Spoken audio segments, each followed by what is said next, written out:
Boa noite a todos, sejam todos muito bem-vindos a mais um evento da Ordem Rosa Cruz da Loja Campinas. Antes de iniciarmos nossa atividade, gostaríamos apenas de dar algumas informações para aprimorar nossa participação. Essa atividade de hoje tem um tempo previsto de 1h20, e como boas práticas, para a gente ter um fórum eficiente, nós sempre lembramos do chat, que existe no aplicativo, porque durante a apresentação, os nossos microfones estarão fechados, para o melhor aproveitamento do exposto pelo palestrante, e após a apresentação, poderá ter uma interação entre os participantes, mas seria bom que vocês deixassem seus comentários no bate-papo inicialmente, porque assim a gente consegue organizar esse bate-papo falando um de cada vez, E como boas práticas, a partir do momento que o microfone for aberto e habilitado para falar, pedimos que sejam rápidos em seus comentários e falem apenas os assuntos pertinentes ao tema do dia de hoje. E façam seus agradecimentos por escrito no chat que enviaremos ao palestrante e, se possível, até transmitiremos hoje mesmo ao vivo para ele. É importante saber também que essa atividade está sendo gravada para os registros nos arquivos da MORC GLP, razão pela qual todos os participantes aceitam ceder seus direitos de imagem. Os presentes que não quiserem ter sua imagem exposta podem voluntariamente manter suas câmeras e microfones desligados para fins de privacidade. Lembramos também a todos os presentes de que a abordagem utilizada nessa palestra se refere ao estudo e à pesquisa do palestrante e não representa a palavra oficial da Ordem Rosa Cruz Amorque. Após a apresentação, ratificamos que teremos esse espaço para perguntas e respostas. Desta forma, pedimos que utilizem o chat para deixar seus comentários ou perguntas. É sempre bom lembrarmos da missão e o propósito da Ordem Rosa Cruz Amorque. Ela é uma organização internacional de caráter templário, místico, cultural e fraternal, de homens e mulheres dedicados ao estudo e aplicação prática das leis naturais que regem o universo e a vida. Seu objetivo é promover a evolução da humanidade através do desenvolvimento das potencialidades de cada indivíduo e proporcionar ao seu estudante uma vida harmoniosa que lhe permita alcançar saúde, felicidade e paz. Nesse mistério, a Ordem Rosa Cruz Amorque oferece um sistema eficaz e comprovado de instrução e orientação para um profundo autoconhecimento e compreensão dos processos que conduzem à iluminação. Essa antiga e especial sabedoria foi cuidadosamente preservada desde o seu desenvolvimento pelas escolas de mistérios esotéricos e possui, além de um aspecto filosófico e metafísico, também um caráter prático. Portanto, a aplicação destes ensinamentos está ao alcance de toda pessoa sincera, disposta a aprender, de mente aberta e de motivação positiva e construtiva para tanto. Boa noite, amigos, fratres, sorores. Boa noite a todos que pela primeira vez estão participando conosco e a todos que vêm acompanhando as atividades da loja Rosa Cruz Amorque Campinas. Sejam todos muito bem-vindos. Nós, Rosa Cruzes, iniciamos sempre nossas atividades com uma invocação. Preparemo-nos. Deus do nosso coração, Deus da nossa compreensão, neste momento e sempre, proteja-nos e conceda-nos tuas bênçãos. Faz de cada um de nós um instrumento de tua paz e de tua luz, a fim de que possamos ser agentes do bem a toda a humanidade. Que assim seja. Assim seja. A palestra de hoje traz como tema o simbolismo místico do Natal. Mesmo antes, e será proferida pelo frater Alfredo dos Santos Júnior. Mesmo antes de se tornar uma festa cristã, o Natal sempre foi uma festa associada à luz, aquilo que dá sentido à existência humana. Mas a perspectiva cristã é muito rica e vai muito além do caráter popular da festa. Nesta palestra, vamos conversar sobre alguns temas associados ao Natal: a atenção aos sinais, a conversão e a missão de cada um de nós.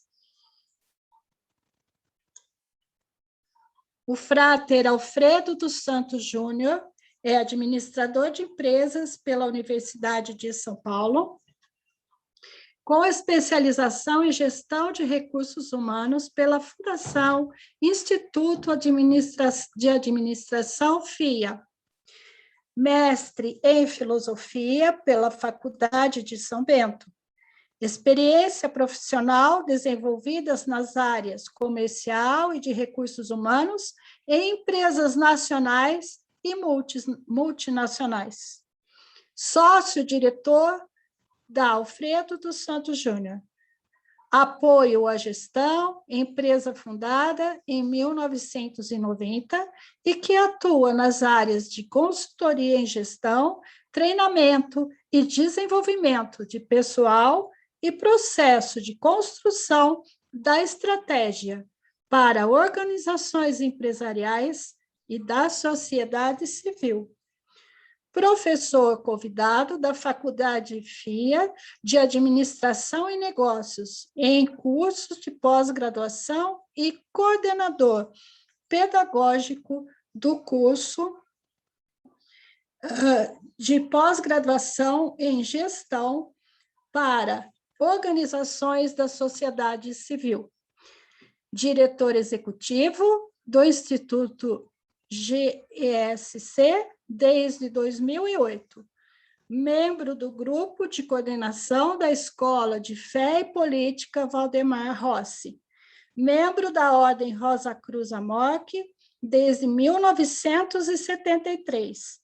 Participou da fundação da Loja Tatuapé, onde serviu no cargo de mestre. Coordenou para a Grande Loja de Língua Portuguesa o grupo de trabalho que desenvolveu e implantou o projeto da Ordem Guias do Graal, voltado para jovens. É professor da Faculdade URSI e membro do Conselho Fiscal do Instituto Rose-Croix de Pesquisa, Ensino e Extensão IRCP. Frater Alfredo. Boa noite. Boa noite, obrigado, senhora Liliana. Boa noite a todas e todos, fratres e sorores. Bom, em primeiro lugar, queria dizer para vocês que é um prazer muito grande estar aqui com vocês nessa noite, podendo lhes falar, podendo partilhar algumas ideias sobre essa temática do Natal. E por essa oportunidade, eu queria muito agradecer aos oficiais da Loja Campinas, e faço isso na pessoa do seu mestre, Frater Antônio Carlos Niglio, um grande amigo, né? Um grande amigo, um companheiro de luta, um companheiro de jornada, alguém que quem tive a oportunidade de trabalhar de maneira muito próxima nos últimos anos.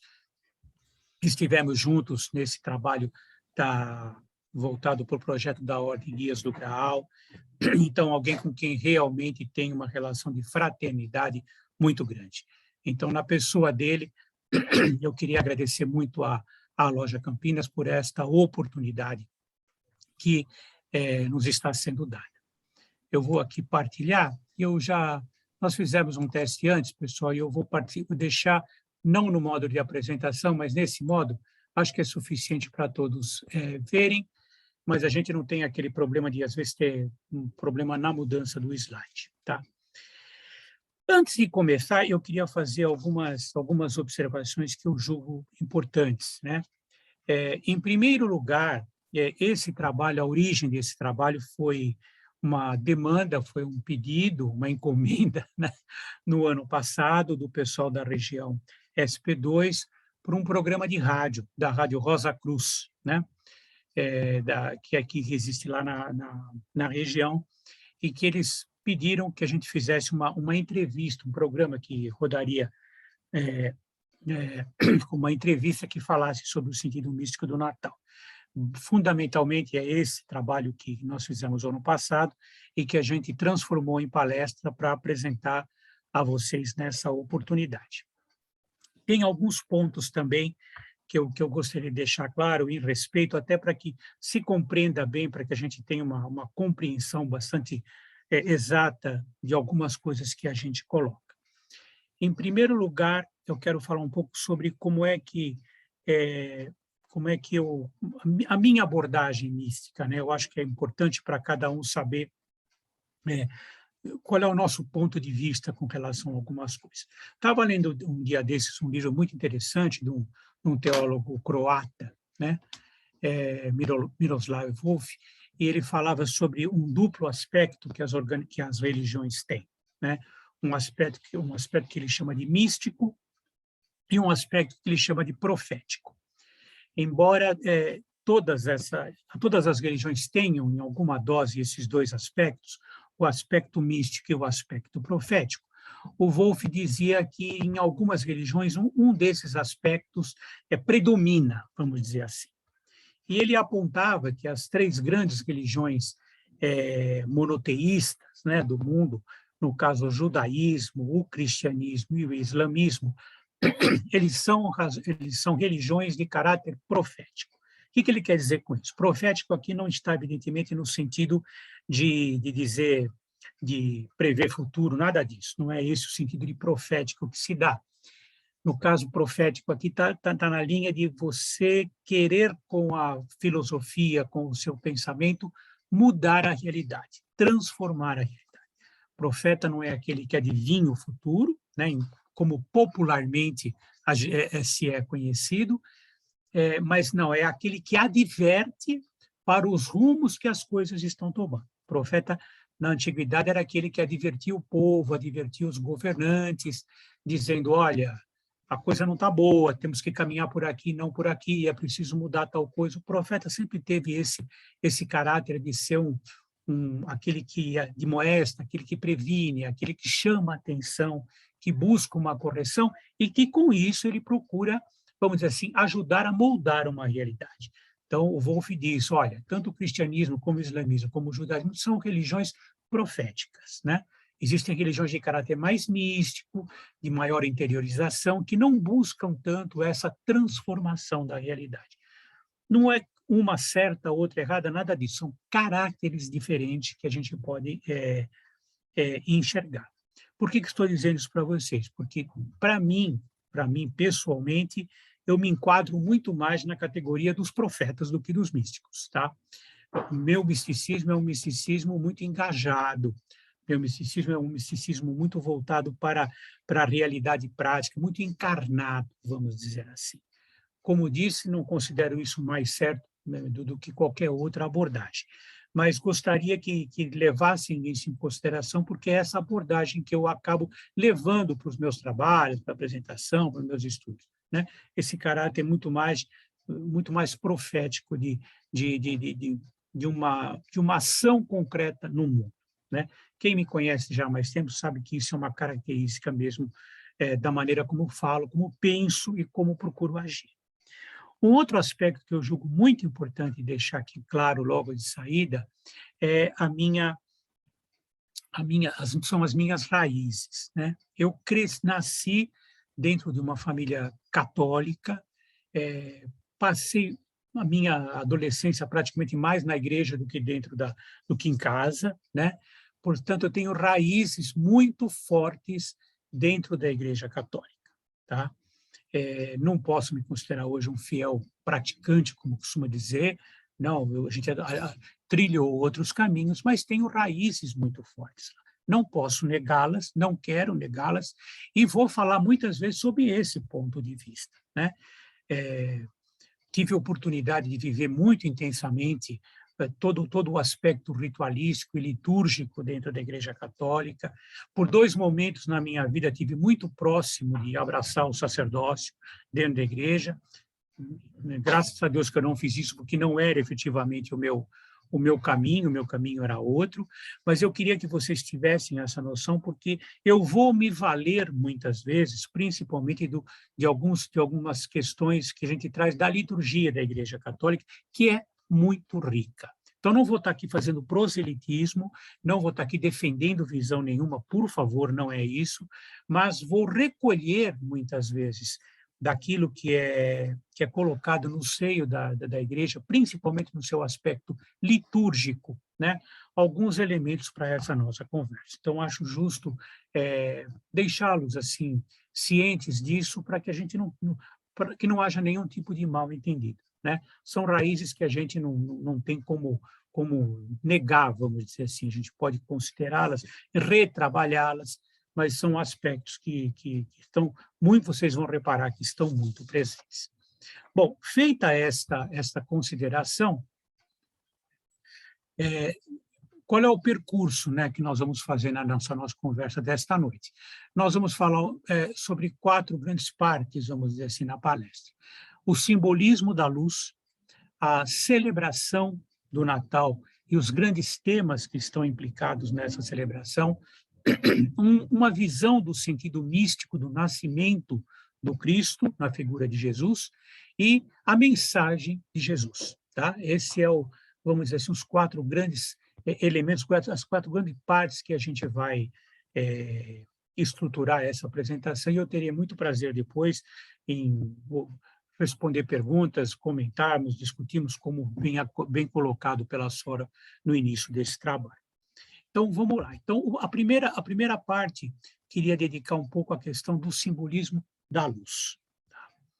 Então, pensando no Natal, né, a festa do Natal, como a gente a conhece, ela tem origens pagãs, né? Isso muito claramente estabelecido historicamente hoje.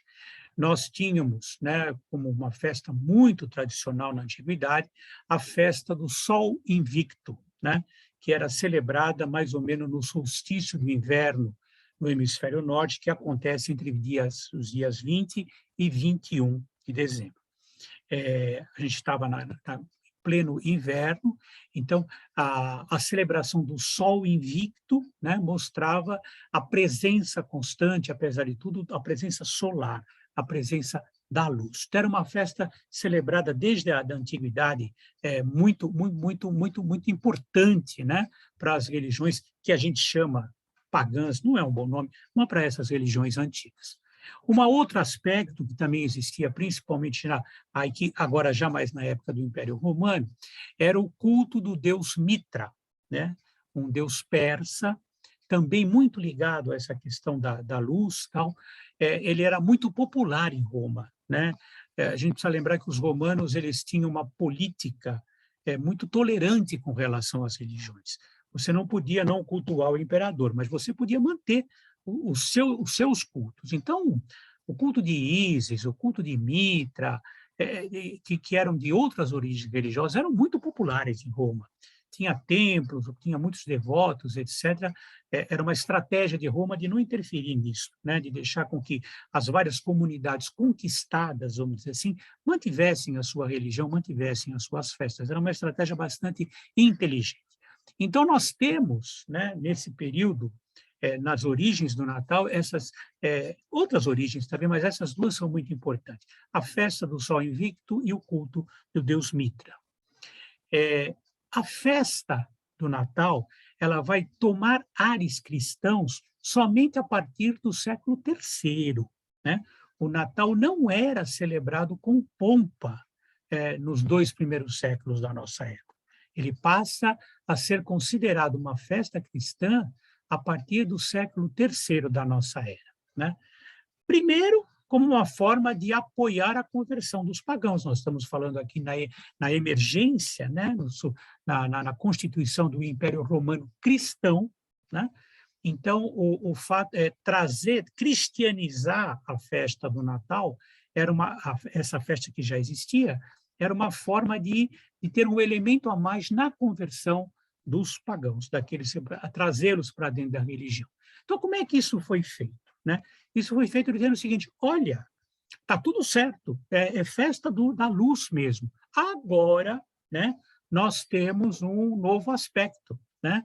Jesus Cristo é a nova manifestação da luz, né? Essa foi, vamos dizer assim, o mote, né, que se utilizou para juntar as duas coisas, para juntar a figura de Jesus com aquela festa tradicional toda que já acontecia em termos de luz. Olha, então, olha, tudo bem, é isso mesmo, vocês estão certinhos, é luz mesmo, só que agora a gente já tem o dado de que Jesus Cristo é essa luz do mundo. Para que isso pudesse acontecer, então começou-se a valorizar a festa, o ato do nascimento de Jesus. Até então, como disse a vocês, não era uma celebração importante, não era uma celebração muito popular, né?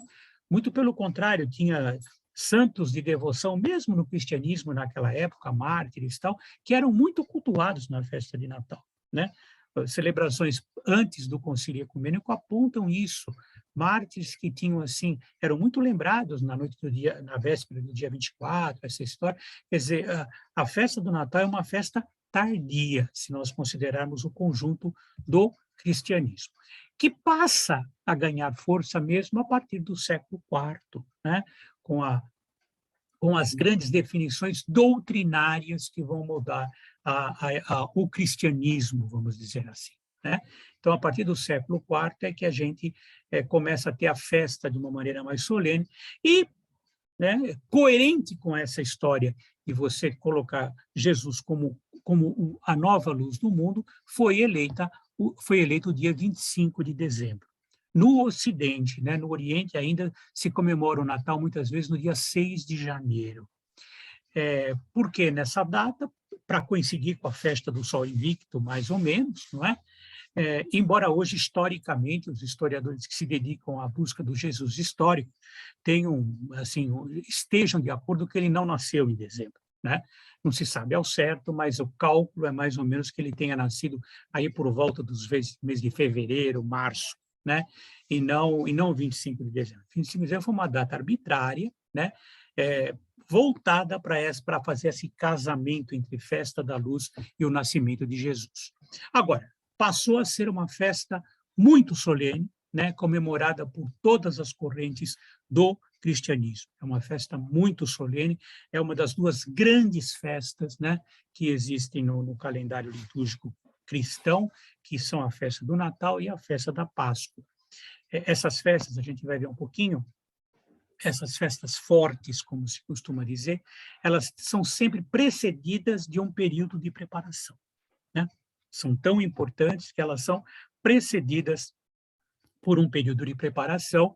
No caso do Natal, nós estamos falando na festa do Advento, né? E nós estamos exatamente vivendo isso neste momento.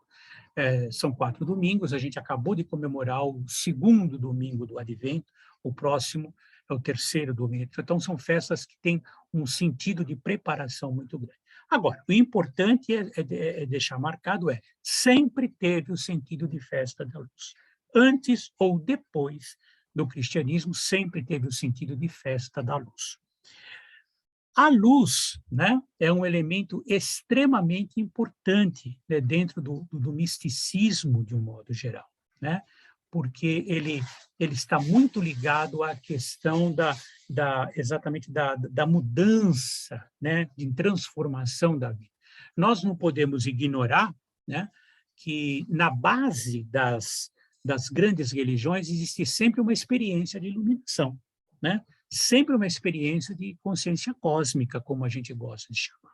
Maomé é um caso, Jesus é um caso, Paulo de Tarso é um caso, o Buda é um caso. Sempre na origem, né, das grandes religiões existe, da parte daquele que é o fundador, da parte daquele que é o elemento central da religião, né, o grande avatar, vamos dizer assim, sempre existe a presença da luz, está sempre presente, né? No caso do cristianismo, então, isso está por demais, por exemplo, marcado na figura de Paulo de Tarso, né? Dentro da igreja conhecido como São Paulo. Paulo, como se sabe, é o grande propagador do cristianismo, né? Aquele que alarga, talvez sem Paulo o cristianismo tivesse se mantido como uma espécie de seita, de parte do judaísmo. Com Paulo, que sai das fronteiras, que vai pregar aos gentios, que vai pregar aos pagãos, que vai ajudar a agregar elementos, por exemplo, da filosofia grega, né, ao ensinamento cristão, a presença da luz na conversão de Paulo é uma coisa assim total, né? Quem conhece a história sabe, ele teve uma visão, ele foi derrubado do cavalo e ele fica cego, ele vê uma luz muito intensa que o cega e uma voz que ele interpreta como vindo da parte de Jesus, dizendo: por que é que você me persegue, né? Então, a luz é um elemento que está sempre presente nessas manifestações de grandes iluminações, né, que estão muito ligadas ao fenômeno que nós conhecemos como consciência cósmica, né? Essa luz, né, tanto no seu sentido concreto, físico, como no seu sentido místico, é uma luz que dá novo sentido à vida.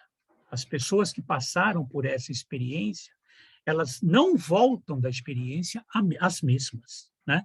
É uma luz que muda a vida, é uma luz que ilumina o caminho, né, da pessoa, tem um sentido de vida nova, tem um sentido de renascimento, né? O renascimento para uma outra dimensão, renascimento para uma nova dimensão da vida, né? E pelo fato de estar na origem das grandes religiões, a gente pode sentir que isso é uma experiência que não só muda a vida de quem a vive, mas muda também a vida das outras pessoas, seja pelo caráter do trabalho que essas pessoas passam a fazer, né, a influência que elas exercem, o exemplo que elas exercem, né? Então, e até da certa, vamos dizer assim, da certa aura que essas pessoas têm de afetarem, né, as pessoas que entram em contato. Então, é muito importante que o Natal, por ser uma festa da luz, guarda sentido com essa questão de iluminação, né? Guarda sentido com essa ideia de renascimento, com essa ideia de uma oportunidade em que você muda as coisas. E a gente vai ver que é um dos grandes temas trabalhados dentro da liturgia como um todo. Então, o Natal guarda, sim, uma sintonia com essa imagem, com essa visão, com essa ideia de luz que permeia toda a experiência mística. Então, esse é o primeiro tema, o simbolismo da luz que está presente no Natal e as suas vinculações com outros aspectos da realidade. O segundo ponto que queria abordar com vocês é a celebração do Natal propriamente dita e os grandes temas, né, que estão envolvidos nessa celebração. E é aqui que eu quero pedir licença para vocês para trazer elementos da liturgia católica, que é uma liturgia muito rica, né? Independente se a gente professa ou não professa a religião tal, um fato inegável é que a liturgia que é praticada dentro da Igreja Católica é uma liturgia muito rica, né? Rituais muito bem pensados, muito bem preparados, e com um sentido muito forte que aqui a gente precisa, e para quem é oficial de organismo afiliado, isso aqui é um dado muito importante. Liturgia aqui é visto com o sentido de memorial. Memorial não é recordação. Memorial não é encenar uma coisa. Memorial é fazer de novo. Memorial é viver novamente, né? Quando se fala, por exemplo, dentro de uma celebração litúrgica como a missa católica, sobre a questão da consagração e do pão de vinho, o ministrante, o sacerdote, ele não está encenando uma coisa, ele não está representando, ele está fazendo de novo o gesto de Jesus. Isso é muito importante. Memorial significa viver novamente, fazer novamente. Para quem é oficial de organismos afiliados e participa de rituais, olha só o tamanho da responsabilidade que a gente tem. Nós não estamos representando um drama, nós não estamos recordando alguma coisa, nós estamos fazendo de novo. nós estamos vivendo novamente aquilo. Não é alguma coisa, não é uma homenagem, não é uma recordação, é viver novamente, né? Esses aspectos são muito importantes. Então, esse sentido de uma celebração tem esse sentido de viver novamente aquele fato. Por isso que os grandes temas fortes litúrgicos, os grandes tempos, têm uma preparação, como disse a vocês, né? No caso do Natal, a preparação é o Advento.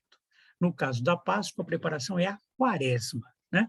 Um período que antecede a festa, normalmente de 4 semanas, como é o caso do Natal, 4 semanas do Advento, né?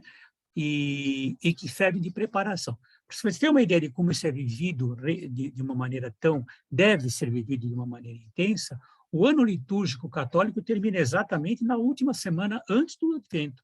Quer dizer, o ano litúrgico católico não começa em janeiro, ele começa 4 semanas antes, né?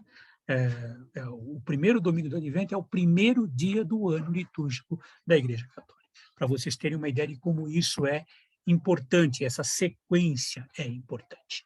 Então, no Advento nós temos 4 semanas de preparação e a cada semana é proposto um grande tema, né? Se você for olhar as leituras desse período, sempre existe um grande tema que permeia, né, a celebração.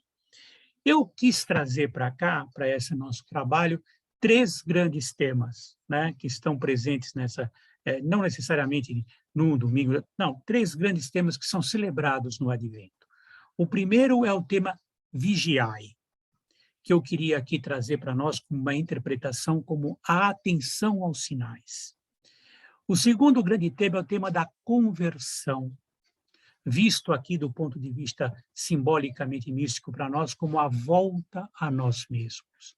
E o terceiro tema, a alegria do sim, né? Esses aqui são os 3 grandes temas que permeiam o Advento e que eu queria pensar para que a gente fizesse uma reflexão conjunta, né, a esse respeito, dessa importância desses grandes temas.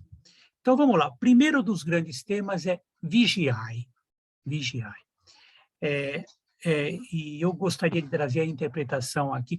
Quando eu falo trazer uma interpretação, gente, eu estou falando do ponto de vista que eu escolhi para abordar com vocês. Cada um é livre e deve ser livre para interpretar da maneira como achar inteligente. Esse é o grande lance.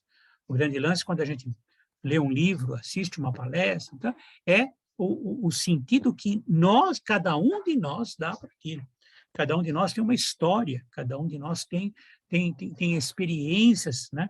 E nós precisamos julgar essas coisas a partir dessa história, a partir dessas experiências, né? Então, por favor, esse é um sentido que eu lhes proponho para reflexão, que cada um tem que trabalhar, né, para si mesmo.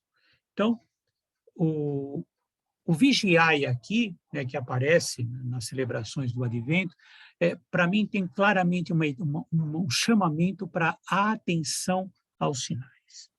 E aqui, pessoal, fratres e sorores e amigos, tem 2 dimensões em que a gente deve prestar atenção aos sinais. A primeira é aquilo que acontece em volta de nós, sabe? Prestar atenção no que está acontecendo, né? Não aceitar as coisas de uma maneira tão fácil como muitas vezes a gente aceita. A gente hoje toma como verdades algumas coisas que não são opiniões, são visões, muitas vezes falsas, né? Nós somos presa fácil disso hoje, principalmente na nossa época. Prestar atenção ao que acontece em volta de nós. Muitas vezes, o poder maior, o Senhor, o Deus dos nossos corações, nos envia sinais. Muitas vezes a gente está desatento, né? Tem um pensamento que a Yara gosta de usar muito e que eu acho fantástico, ele diz assim, se você quer ouvir a voz de Deus, presta atenção porque ele costuma falar baixinho, sabe? Esses sinais, muitas vezes, eles aparecem. Eu, pelo menos, tenho uma grande preocupação em prestar atenção aos sinais. Na minha vida pessoal, quando as coisas começam a dar muito errado num determinado sentido, eu me pergunto se não é hora de desistir e partir para outro caminho. Não, vou continuar aqui. Vocês estão me dizendo, está aparecendo um monte de indicações de que não é para continuar aqui. que você deve procurar outra trajetória, né?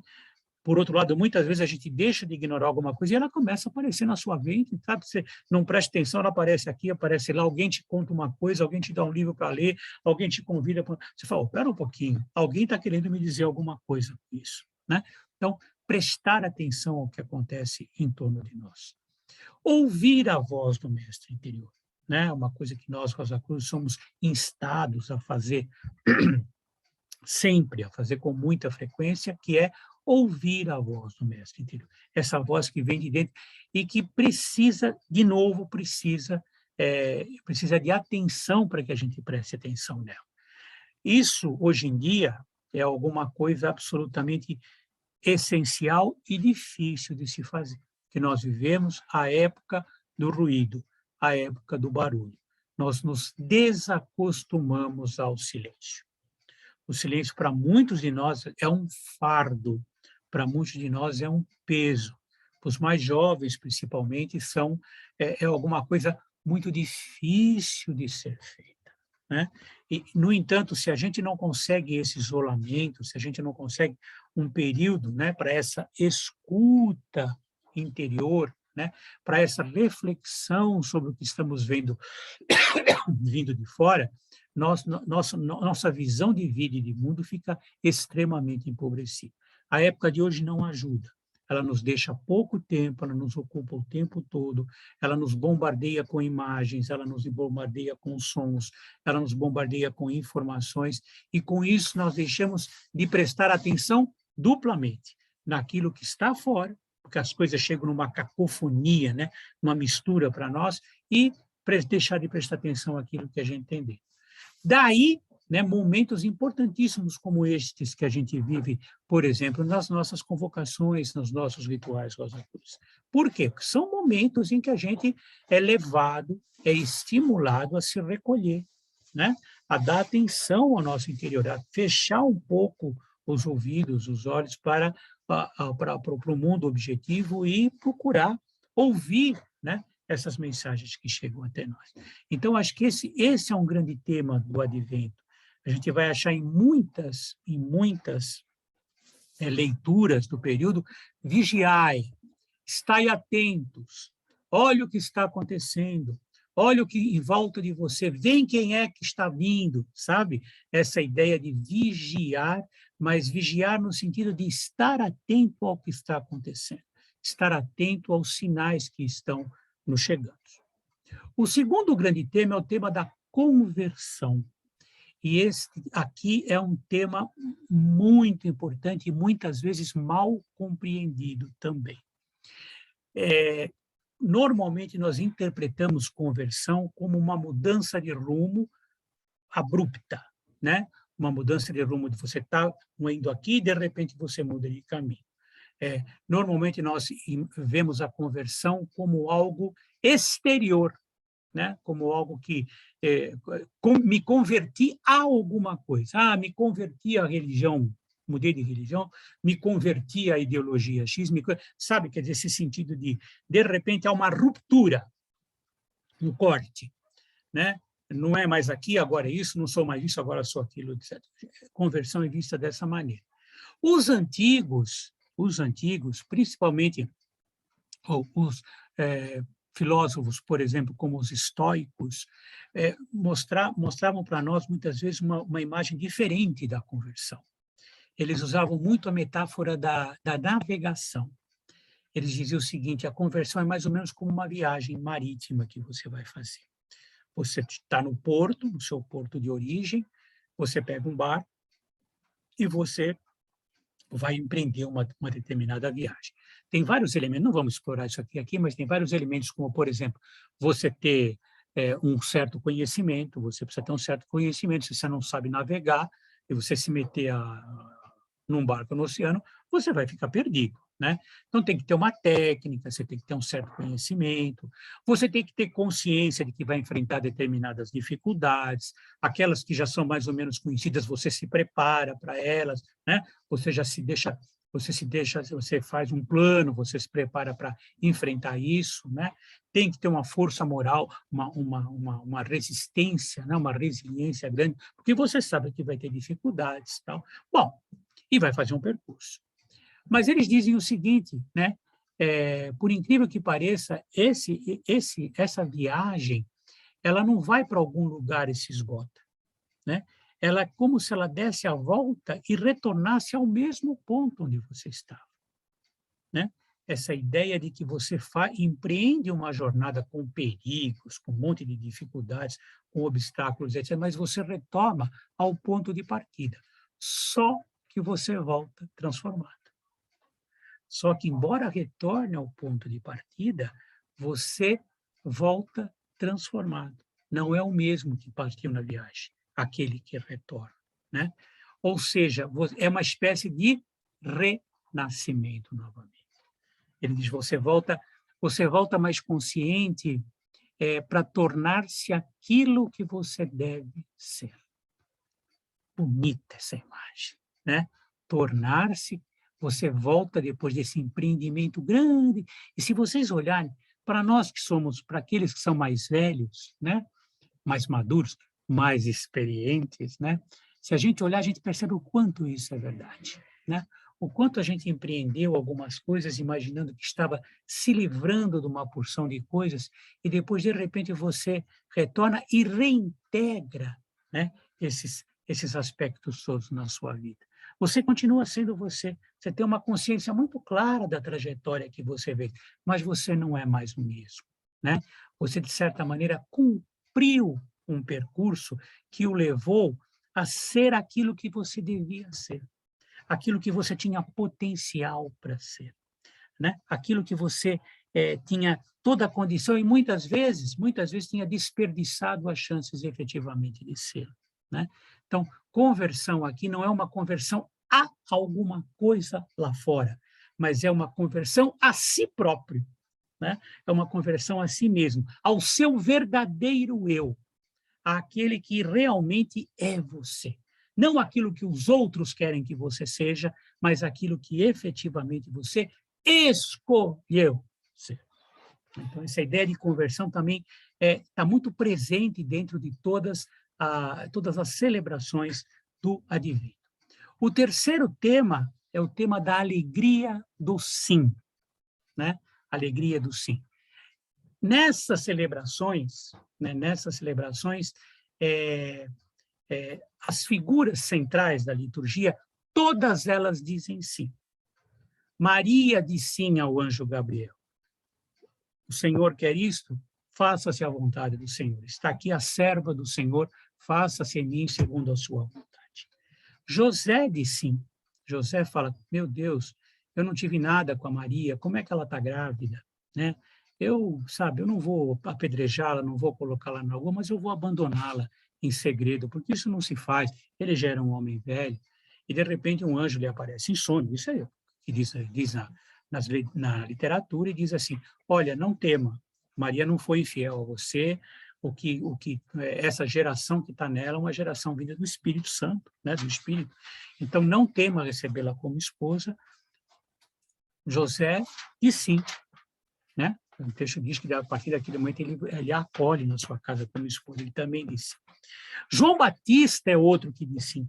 Permitam que eu faça uma pequena leitura da introdução do Evangelho do domingo passado, muito interessante, muito bonito, que diz assim, no 15º ano do império de Tibério César, quando Pôncio Pilatos era governador da Judéia, Herodes administrava a Galileia, seu irmão Filipe as regiões da Itureia e Traconítide, e Lisânias a Abilene, quando Anás e Caifás eram sumos sacerdotes, foi então que a palavra de Deus foi dirigida a João, o filho de Zacarias, no deserto.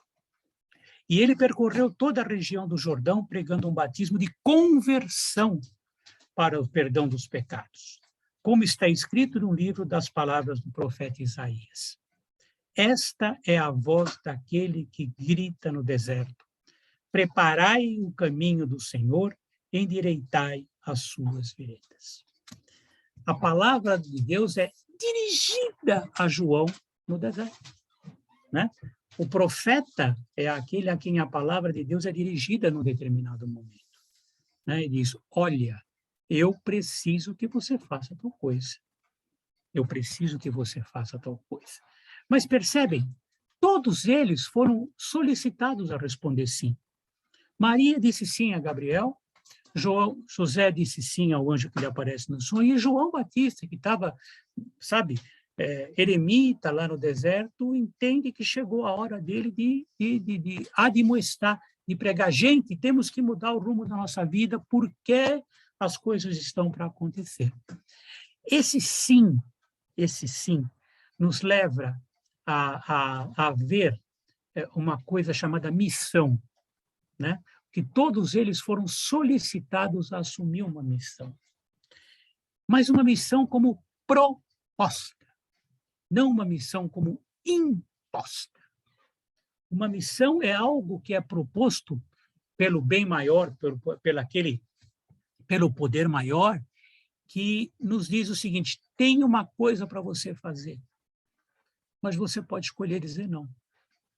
Eu costumo brincar, dizer que o Senhor, ele é muito de cima, o Deus do nosso coração, ele é muito insistente, né? Quando ele quer que você faça alguma coisa e você não aceita, ele fica te amolando, ele fica te pondo aquilo no caminho uma porção de vezes, né? Mas você sempre pode dizer não. A lição que vem aqui é esse sim que é dado por Maria, por José e por João Batista, como um sim alegre, como um sim consentido, como um sim não como um encargo, mas um sim como sim, eu aceito a missão que você está me dando. Sei que ela não vai ser simples, sei que ela não vai ser fácil, sei que ela vai ter um monte, mas eu digo sim. Este eu acho que é o sentido, gente, para cada um de nós. Cada um de nós tem uma missão, né? Podemos até não tê-la descoberto ainda, né? Podemos ainda não ter prestado a atenção, vamos dizer assim, àquilo que acontece. Mas ela existe. E ela pede o nosso sim. Ela não nos é imposta. Você pode falar, não quero. Não é pecado, não é, sabe, você não vai para o inferno. Não. Ela é proposta para você, o que significa que você pode aceitá-la. Que você pode dizer sim e falar tudo, mas esse sim alegre. Essa é uma mensagem que o Advento coloca muito para nós, esse sim consentido, esse sim refletido, esse sim, eu entendo o que você está me pedindo e eu aceito fazer isto. Né? Então, esses são, acho que, 3 grandes temas que perpassam, né? Que perpassam. Uma vez eu assisti uma palestra do professor, o filósofo Luiz Felipe Pondé, em que ele falava sobre que a aproximação de Deus para o profeta era sempre alguma coisa muito dolorida, né? Era alguma coisa assim, era um sentimento de terror por aquela realidade infinita e misteriosa que está se aproximando de você. Então, isso só marca como o sim consentido é importante. Que sim estão pedindo de nós? Né? A cada um de nós, os sinais estão dizendo o quê? Que sim estão pedindo de nós? Será que nós estamos preparados para dar um sim alegre, um sim feliz, um sim consentido, não como encargo, mas como uma resposta a uma proposta vinda do alto? O terceiro ponto que queria abordar com vocês é o sentido místico do nascimento do Cristo na figura de Jesus, né? O que nós também podemos explorar disso? Uma das frases, como essa que eu li aqui para vocês do Evangelho de domingo, insiste muito nisso. Aplanai os caminhos, endireitai as veredas, tapai os buracos, abaixar os obstáculos, preparem o caminho. Né? O profeta que mais faz isso na antiguidade é Isaías, né? Isaías diz, é ele que fala assim, vai aparecer uma voz que vai falar no deserto, aplanai os caminhos, porque Deus está próximo. Porque chegou o momento, né? E isso é interpretado dentro do cristianismo como o nascimento de Jesus, ou a vida de Jesus, porque ele já está aqui há 30 anos, né? que ele vai chegar alguma coisa para nós, né? Deus está próximo. Deus está próximo. Devem lembrar também aqueles que leem, têm um pouco de conhecimento bíblico, que fala que o nome original de Jesus era Emmanuel, né? Que significa Deus conosco, né? Então, essa ideia de que Deus está se aproximando de alguma forma, né? E aí vem a mensagem fundamental, a forma como Jesus nos ensina a encarar isto, né? Se é verdade que o profeta sofria porque enfrentava o contato de um mistério muito grande, um mistério atordoante, né? Alguma coisa que causava medo, terror, tal, Jesus vai propor uma maneira diferente de falar disso. Ele vai falar assim, não. Não dá para compreender esse mistério. Esse mistério aqui é muito grande, realmente. Deus é incompreensível, né? Deus não tem limites temporais, não tem limite de físicos, nem de tempo, nem de espaço. É impossível para a mente humana compreender isso. Então, em vez de ficar se debatendo nesse problema, simplifica as coisas. Chama ele de Abba, de pai. Ou pior ainda, paizinho, né? Abba tem esse sentido de paizinho. Ao invés de ficar preocupado que o universo inteiro está aqui se espremendo sobre a sua cabeça, olha para lá e diga paizinho, né? Isto vai facilitar a tua prece. Vai fazer com que você se sente para conversar com ele, não como uma imagem grande, terrível, não, de pai para filho. Como você estivesse na cozinha da casa do seu pai, né? Como eu tive durante muito tempo, né? Quando meu pai estava aqui com a gente, e sentar na cozinha de casa, na casa dele, e ficar conversando, falando sobre um monte de coisas, né? Você pode fazer isso com Deus, chamá-lo de paizinho. Acho que essa talvez seja o sentido místico mais importante da ideia de sermos filhos de Deus. Ao dizer que éramos todos filhos de Deus, né, e que Jesus, nesse sentido, é o nosso grande irmão, vamos dizer assim, Jesus mostra o nosso potencial. Ele mostra o que nós podemos ser. Sabe? E aqui me vem um aspecto encarnado que nós hoje sentimos como precisamos revitalizar, que é devolver para o ser humano a sua dignidade natural. Não existe dois seres humanos iguais. Cada um de nós, gente, é um ser irrepetível. Pensaram nisso? Por mais próximos que possamos ser um dos outros, nós somos seres irrepetíveis.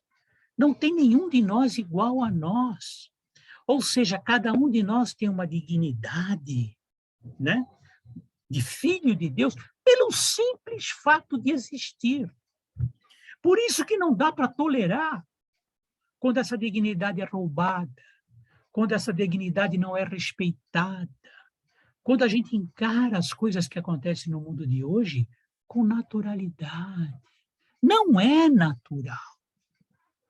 Não é natural que exista tanto sofrimento, não é natural que exista tanta pobreza, não é natural que exista tanta... Não é natural. Podemos ter as explicações que a gente quiser, mas não é natural. Não é algo que seja vontade de Deus. Eu não quero debater isto, tá? Estou só chamando a atenção para essa dignidade natural que nós temos e que precisa ser respeitada. É isso que eu acho que a mensagem de Jesus, ao dizer somos todos filhos de Deus, quis dizer, né? Nós temos um potencial, nós temos uma dignidade que precisa ser respeitada pelo simples fato de existirmos, né? Nada na natureza está aqui de graça. As coisas estão aqui porque a criação, seja lá ela do jeito que nós a entendermos, os mais científicos vão falar no Big Bang, os mais religiosos vão falar na criação de Deus. Não importa, essa criação está aqui com uma finalidade. A menor florzinha o menor verme, então, está aqui com uma finalidade. Nós não podemos dizer que vamos julgar o que fazer com essas vidas. Né? Dignidade do ser humano. É preciso que a gente aplane os caminhos, porque, né, é preciso transformar essa realidade. E aqui, né, é impossível, né, não ver, ficar triste com o que a gente vê no Natal. Uma vez eu li um comentário muito interessante que falava sobre a iluminação, né, sobre o processo de consciência cósmica, que dizia o seguinte: que adianta se você for iluminado se você não tiver nada na sua cabeça, se você não tiver nenhuma ideia, se sua mente for um quarto vazio? O que adianta uma luz num quarto vazio? Ela não vai iluminar nada. Né? Para ser verdadeiramente uma iluminação positiva, criadora, ela tem que iluminar alguma coisa.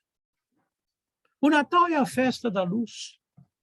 Ilumina o que para nós? O consumo, o peru, a champanhe, a troca do celular. É isso. Se resume a isso. O que é que ilumina? A luz para iluminar precisa iluminar alguma coisa. O interessante seríamos que nós experimentássemos esse tempo, principalmente o tempo do Advento, essa preparação para o Natal, como um tempo para cada um de nós. Para um tempo de conversão. Não conversão, perdão, não. Conversão de si. Como é que eu estou? O que eu tenho feito? Ao que eu tenho me dedicado? Estou gastando tempo com aquilo que vale a pena? Será que não estou desperdiçando com bobagem? Será que não estou usando mal tudo isso que está sendo colocado para mim? Ou, não mal, mas pelo menos de uma maneira não tão positiva. Né? Então, acho que tudo bem, é festa, é confraternização, etc., mas o importante é que nós tenhamos um tempo para nós. Né, que nós encaremos esse tempo como alguma coisa que pode nos ajudar a nos rever, a nos fazer crescer, né, a nos avaliarmos de como nós podemos obter mais com aquilo que nós temos e com o que nós fazemos. Por último, para encerrar essa nossa conversa, né, eu queria dar alguns pontos a respeito, algumas reflexões a respeito da mensagem de Jesus. De novo, o que estou fazendo aqui é propor uma abordagem. Né? Acho que cada um aqui é livre e suficientemente maduro para captar aquilo que for que achar conveniente e construir a sua própria compreensão. Então, mas algumas coisas que chamam a atenção nessa mensagem de Jesus. Em primeiro lugar, né, a gente precisa levar em consideração que a gente sabe muito pouco a respeito de Jesus mesmo. Né? Muitos dizem que ele sequer existiu. Né, que ele é uma criação, que ele é uma figura, que ele é uma junção de vários personagens, etc. Os historiadores, de um modo geral, hoje, assim, existe uma unanimidade, uma tendência muito forte de dizer, não, existiu sim um Jesus histórico. Né? Existiu um Jesus histórico. Aí cada um vai interpretar da sua maneira, vai dizer que ele é um profeta, e tal. Os cristãos vão dizer que ele era o Filho de Deus encarnado, a palavra encarnada, essa história. Mas existiu um personagem histórico chamado Jesus, né, e que deixou uma mensagem. E eu, pelo menos assim, uma das coisas que mais me impressiona, né, na figura de Jesus é a perenidade da sua mensagem, sabe? É uma mensagem que consegue atravessar 2000 anos, com todas as vicissitudes, com todos os problemas históricos, com todas as bobagens que instituições como a própria igreja acabaram fazendo com ele, e fazem muitas vezes até hoje. Né? Como é que essa mensagem atravessa esses tempos?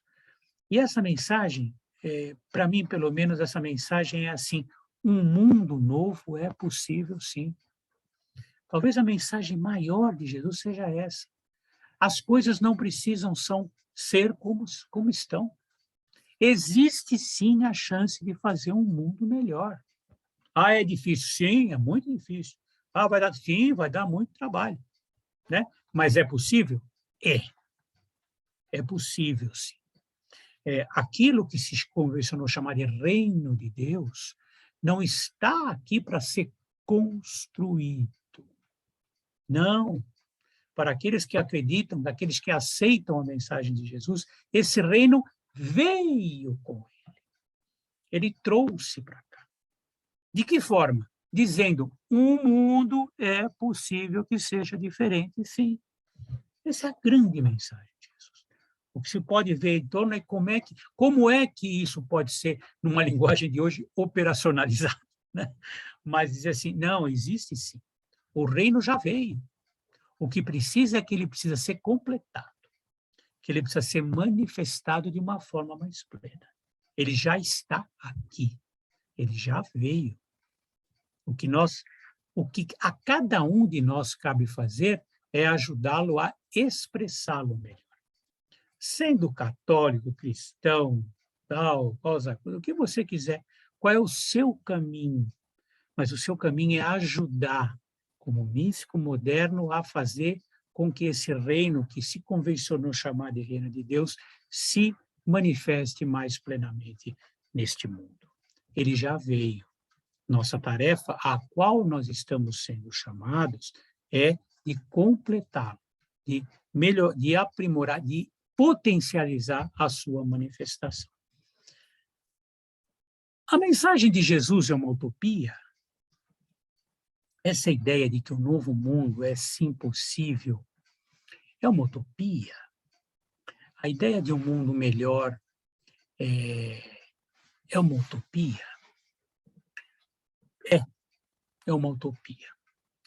Mas, nesse sentido, nós precisamos avaliar, já disse em outras oportunidades para vocês, vou repetir porque acho isso extremamente importante, né? É utopia, sim. É utopia. Mas utopia em que sentido? Né?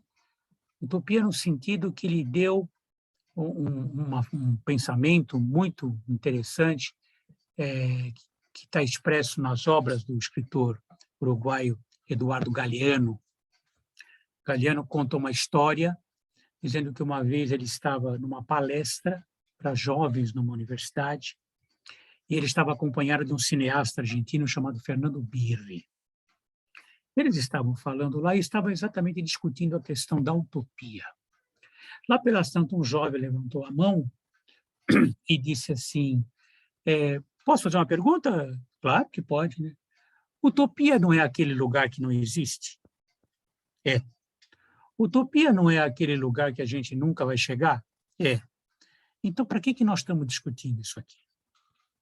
Se não existe, se não tem um caminho para chegar até lá, não é uma perda de tempo nós estarmos aqui discutindo isso? Para que serve a utopia? Eduardo Galeano, quem deu a resposta foi Fernando Birri, e eu trago essa resposta aqui para vocês, que diz assim, ele respondeu, a utopia está lá no horizonte. Me aproximo 2 passos e ela se afasta 2 passos. Caminho 10 passos e o horizonte corre 10 passos. Por mais que eu caminhe, jamais alcançarei. Sua pergunta é boa. Para que serve a utopia? Serve para isso, para que eu não deixe de caminhar. Nós sabemos que não vamos chegar lá. Nós sabemos que a utopia é um grande objetivo, um grande coisa que está no horizonte e que se afasta cada vez que eu me aproximo dela. Mas ela não está lá para ser alcançada. Ela está lá para nos manter a caminho. E o complemento desse pensamento vem de um outro poeta, né? Do poeta Antônio Machado, poeta espanhol, que diz assim, caminhante não há caminho, o caminho faz-se caminhando. O que ele quer dizer isso? Que as possibilidades estão em aberto.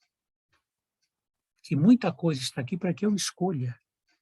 E muita coisa está aqui para que eu diga sim ou não. Né? Mas o mais importante dessa frase, o que essa frase esconde é uma coisa interessante. Quando eu percorro o caminho em direção da utopia, eu modifico este caminho. Eu não consigo percorrer este caminho sem deixar minha marca nele. Ou seja, o caminho que eu estou percorrendo não é novo. Ele foi feito por aqueles que caminharam à nossa frente. Da mesma maneira, eu tenho que ter consciência de que as marcas que eu estou deixando nesse caminho vão ser seguidas por quem vem atrás de nós. Então, o caminho para a utopia se faz em cada caminhar de cada um de nossos passos. Nós percorremos um caminho que outros abriram, mas estamos deixando um caminho para aqueles que vêm atrás de nós. Que caminho nós estamos deixando para os que vêm atrás de nós? Que mensagem eu estou deixando para eles? Que exemplo eu estou deixando para eles? Que valores eu estou deixando para eles? Talvez sejam essas grandes perguntas para a gente responder no nosso advento. De minha parte, e que quero repartir com vocês para encerrar essa nossa palestra, essa nossa conversa, a utopia que eu me dediquei a perseguir é a utopia que eu chamo de bem comum. E que defino assim: bem comum é o conjunto das condições estruturais da vida social. Princípios, regras, instituições e meios que permitem tanto aos grupos como cada indivíduo realizar mais plena e facilmente o seu potencial. Uma definição curta, não é minha, mas que traz aqui elementos importantes. Em primeiro lugar, todos têm potencial. Todas as pessoas e todos os grupos têm potencial. Têm uma dignidade própria. Têm algo a oferecer. Têm algo a contribuir. Muitas vezes, esse algo não está sendo aproveitado porque as condições em volta da pessoa não deixam. Porque as condições em que ela vive, as dificuldades que ela enfrenta, são tais que ela não consegue exprimir, que ela não consegue realizar esse potencial, que não seria só bom para ela, seria bom para todos aqueles com quem ela convive. A utopia, que eu acho que era a utopia de Jesus, e que eu acho que também pode ser a nossa utopia, é mudar o mundo para que esse potencial das pessoas possa se expressar. A ordem tem alguma coisa a ver com isso? É só lembrar do que a Soror leu no começo da palestra para ver o quanto que a gente pode fazer isso. Estamos fazendo tudo o que é possível? No meu entendimento, não. No meu entendimento, e não quero discutir isto. Estou dizendo simplesmente que, sim, podemos fazer mais? Muito mais. Tentamos fazer isto, buscamos fazer isto, Fraternigno e os outros fratres e sorores que estiveram conosco na Ordem Dias do Grau, tentamos, procuramos. Foi esse espírito. Como eu posso ajudar a mudar as condições na nossa vida social para que as pessoas possam exercer, fazer florescer o seu potencial? Cada um de nós tem um papel nisso. É a nossa missão. É isso que a gente se propõe a refletir no Natal com o sentido de renascimento. Esse sim que nós podemos dar.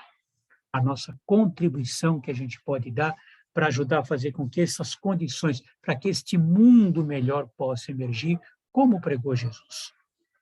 Se o Natal serve para algo, serve para isso, para nos reativar nessa missão, para buscarmos dar esse sim de uma maneira consciente. Muito obrigado por vocês terem ficado aqui, ouvindo, né, essa nossa fala. A todos e todas, nós queremos desejar um Natal de muita luz, essa luz que ilumina caminhos, e um Natal de uma paz profunda, verdadeira, que transcenda, né, o nosso próprio ego, que possa beneficiar todos aqueles que estão no caminho. Muito obrigado pela atenção de vocês.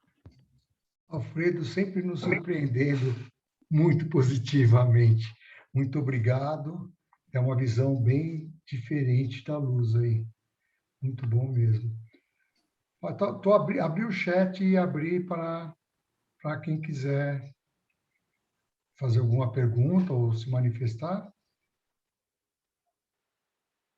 O nosso venerável grande conselheiro colocou aqui Muito bom, obrigado, querido Frátero. Só citando, nós temos 2 veneráveis grandes conselheiros na sala, o Tiago Menezes Rojas, da região SP3, e Carmelinda Galete, da região SC1. Obrigado a todos, Fráteres, sorores, pela presença, e podem se manifestar à vontade. Eu quero mandar um abraço para minha querida Carmelinda, alguém com quem a gente conviveu já de muito tempo também, em várias oportunidades. Que prazer ter você aqui conosco nessa noite. Muito obrigado pelo carinho da tua presença. Jane, pode se pronunciar. Boa noite a todos. Eu sou aqui de Belo Horizonte, da loja Vila Rica. Eu só queria aplaudir, porque foi maravilhoso, muito produtivo, um ensinamento muito grande. Então, só quero agradecer e aplaudir. Obrigada e paz profunda. Obrigado, Jane. Obrigado, Sora, pelas palavras. Muito obrigado.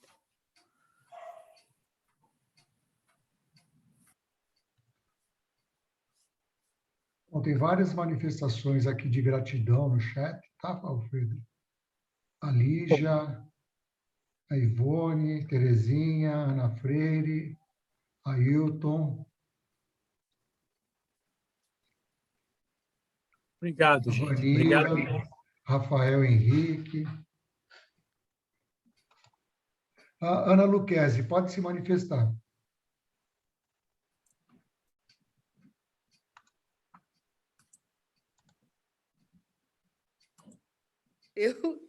Eu me confundo sempre. Não, mas nós estamos te ouvindo, Ana, pode falar. Olha, Alfredo, muito obrigado pela sua palestra, foi maravilhoso. A gente não conhece tão pouco a história, né, do advento de Jesus Cristo. Eu fiquei muito esclarecida, agradeço muitíssimo ter participado, viu? Um abraço, Flávio. Obrigado, Ana. Obrigado. Que bom te rever também, querida. Muito obrigado, viu? Obrigado pelas suas palavras. Você vê, quando a gente fala para amigos, é bom porque os amigos ficam com pena da gente e não metem o pau, eles acabam elogiando. Isso é muito... Não é verdade, não. Tem uns amigos novos aqui, o Honório agradeceu muito, o Jocelei, do Planal Jaraguá do Sul, lá de Santa Catarina, o Danilo, o Talziro, desculpa, a Maria Elvira, lá de Portugal, diretamente de Lisboa, o Wellington, Alexandre Tolentino, enfim, todo mundo adorou, amou. Ah, eu amei. Alfredo, posso fazer uma pergunta assim, na sua opinião, né? Óbvio, tá? Já que a palestra está sempre na opinião do palestrante. Uhum. Quando você estava, né, falando daquela missão, né, da utopia, talvez, de Jesus, né? Na sua opinião, por que é tão difícil a nossa humanidade chegar nesse mundo melhor? Estava falando, eu estava aqui e falei, oh, meu Deus, parece que é tão utopia mesmo, né? Porque 2000 anos e a gente repete muitas coisas de mais de 2000 anos atrás, né? Na verdade é isso. Eu acho assim, como é que é aquela música que toca no filme Casablanca? É sempre a briga pela honra e pela glória. Eu acho que existe um componente. Nós não somos seres perfeitos, né? Muito longe disso, nós estamos a caminho. Eu acho que existe uma porção de coisas que a gente carrega ainda de imperfeições. Eu acho que a questão da briga pelo poder, né? Esse sentimento que a gente tem de dominar, de impor a nossa vontade aos outros, né? Eu sempre disse nas aulas que o poder é pior que o dinheiro, porque o poder é a única coisa que motiva aquele que já tem dinheiro, sabe? Você vê gente que está podre de rico e que se candidata, sabe? Porque o poder é uma arma muito forte, né? Eu acho que hoje em dia que a gente assiste hoje é um recrudescimento, né, desse sentimento. Faltam valores, isso é a minha opinião pessoal, faltam valores. Eu acho que a espiritualidade está sendo posta de lado, né? Não só a religiosidade, a espiritualidade, de um modo geral, e por isso, e eu acho isso um problema muito sério, porque muitos dos nossos jovens, hoje, eles não encontram sentido para a vida, né? A verdade é essa, né?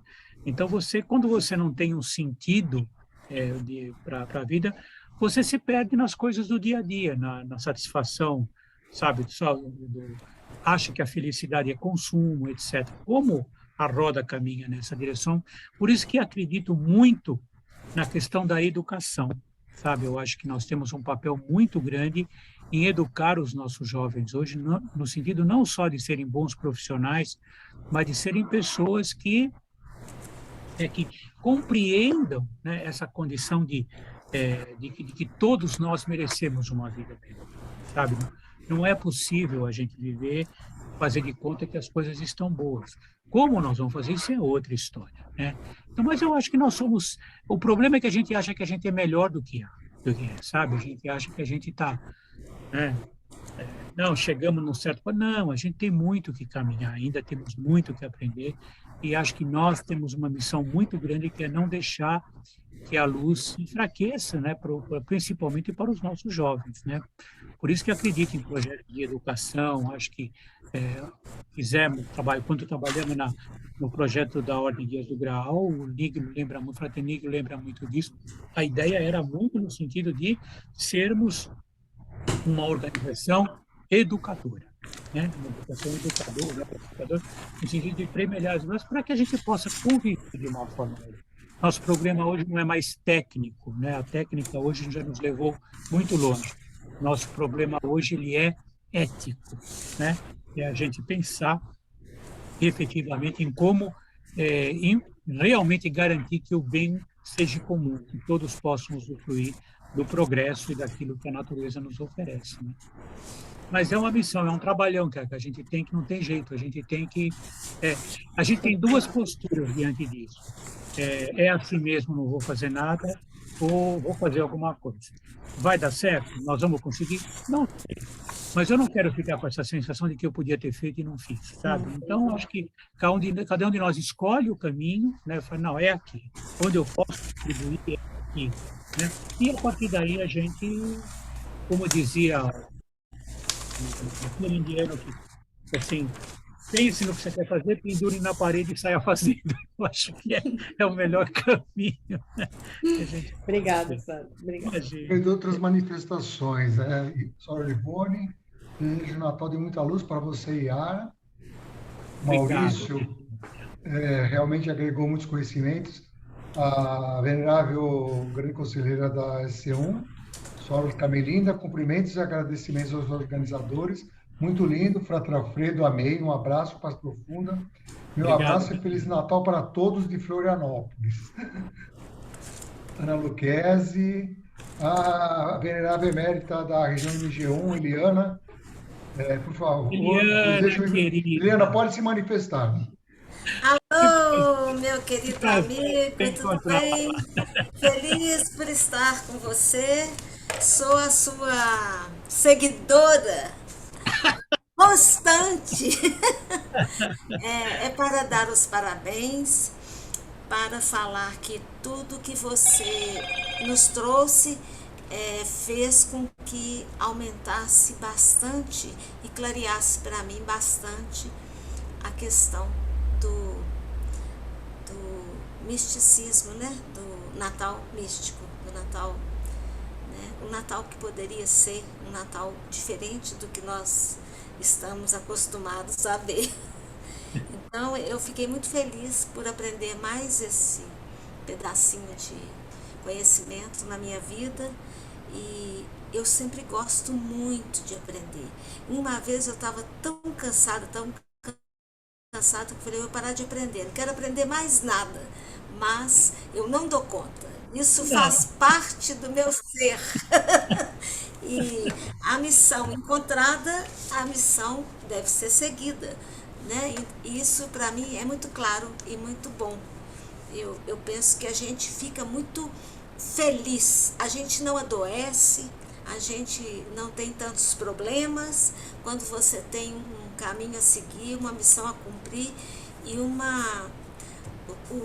assim, o divino dando, né, nos conduzindo dentro do que merecemos e do que escolhemos fazer na vida.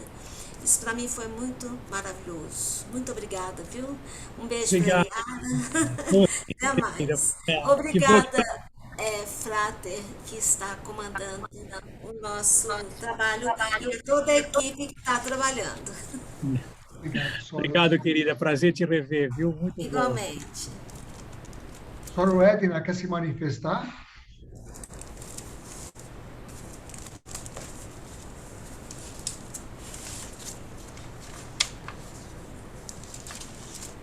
Bom, nós podemos passar para o encerramento, então, Alfredo. Suas palavras finais, aí depois eu vou fazer uma prece de encerramento, tá bom? Obrigado de todo o coração, você sabe que eu amo vocês, né? Nossa, maravilhado mesmo com a palestra, muito boa mesmo. Obrigado, Antônio Carlos. Enquanto estávamos falando aqui da questão que a Iana estava colocando, eu estava me lembrando de uma coisa que eu falei, puxa, quero que aconteça isso comigo, né? Há pouco tempo estava lendo é muito rápido, estava lendo uma reportagem, um crítico musical muito conhecido, chamado Zusa Homem de Mello, que faleceu recentemente. Ele, um cara muito dedicado à questão da música popular, ele estava escrevendo uma biografia do João Gilberto. E fazia um tempão que ele estava escrevendo a biografia do João Gilberto, não acabava. Aí ele chegou uma noite, a esposa dele já estava deitada, ele ficou até mais tarde, ele entrou no quarto e falou, fulana, acabei a biografia do João Gilberto. Você está brincando? Falou, nossa, eu estou tão feliz, né? Consegui terminar, olha, vou dormir, realizado. Deitou, dormiu e morreu naquela noite dormindo. Uau! Ficou plenamente realizada mesmo. Eu falei assim, se posso pedir alguma coisa por de cima, é isto, sabe? Assim, você não saber que é o último dia, você saber que você papai terminou e sabe? Quer dizer, cumpriu o seu papel. Quando a gente tem essa consciência, não é trabalho, né? É prazer, né? É puro prazer.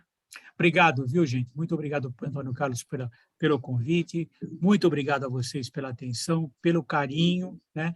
Pelas palavras aqui de elogiosas, generosas como vocês. Tudo de bom para vocês. Obrigada, Alfredo, mais uma vez, viu? Como sempre, você superando. Valeu. Rapidamente, nossas atividades, próximos eventos, dia 14 de dezembro, estudo de mensagens Rosa Cruzes. Aí nós vamos ter um recesso, retornamos dia 25 de janeiro, com o relaxamento e harmonização, com o Frater Paulo Silas. E em fevereiro nós já temos uma palestra marcada, Buscador de Si entre o Louco e o Mundo, com a Sora Odete Cardoso, da região SP1. E aparece, enquanto você estava fazendo a apresentação, eu fui escrevendo uma prece aqui, Alfredo. Peço que todos se interiorizem. Deus do nosso coração, Deus de nossa compreensão, que a luz deslumbrada no Natal dê sentido à existência humana. Que o nosso Paizinho nos ajude a aplainar os caminhos, que estejamos sempre atentos aos sinais e à missão de cada um de nós. Assim seja. Assim seja. Que assim seja. Que lindo, Antônio Carlos, que lindo. Obrigado. Ele aprendeu a lição, Alfredo. Alfredo, eu aprendo com os melhores, viu? Você vai falar, mas deixa eu preparar essa prece aqui. Ficou lindo, amigo. Ficou lindo mesmo. Eu vou te mandar depois. Então, gente, muito obrigado. Com essa é a 21ª palestra que nós tivemos.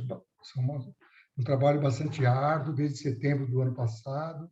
Estamos muito felizes, né, com todas as palestrantes, e vamos continuar nesse mesmo ritmo aí em 2022, tá? Bom, a hora do tchau. Tchau. Tchau. Boa noite a todos. Boa Boa noite. semana. Se cuidem. Feliz Natal para todos. Feliz ano novo. E a gente se vê o ano que vem. Se Deus Feliz quiser, Natal e mais paz profunda a profunda a todos. Mais profunda. Mais a todos. profunda. Profunda a todos.